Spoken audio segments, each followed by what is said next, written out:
A Romaría das Letras dará comezo o sábado 17 de maio ás 11:30 da mañá no Pazo de Goiáns.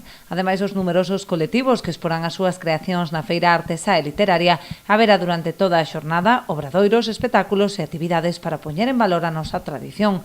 Comezarán a mediodía coa actuación de varios grupos de cantareiras que darán paso ao xantar popular. Pola tarde terá lugar o acto institucional con varias presentacións literarias.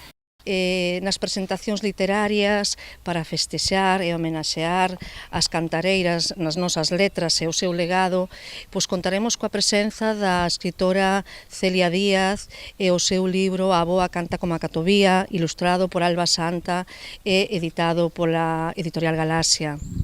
Tamén estará connosco o filólogo e escritor ribeirense Carlos Callón, que virá a contarnos a importancia da transmisión oral na nosa literatura e a falarnos do seu libro Máxicamente bella e eternamente nova, a literatura tradicional galega.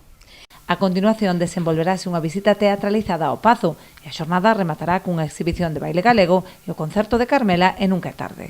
Este ano con unha novedade, como ben sabedes, temos sempre unha representación cun grupo que fai aquí, os Quinquilláns, que fan unha representación do que foi o Pazo. Pois este ano queremos levar esa parte de representación da historia do Pazo de Goiáns para os nenos, un pouco máis infantil, e temos acompañarános ese día da compañía Talía Teatro, Marta Ríos, que está facendo unha representación que se estreará por primeira vez nas Letras Galegas a partir das 5 da tarde e que será unha visita guiada, teatralizada, pero un pouco máis específica e de cara aos cativos.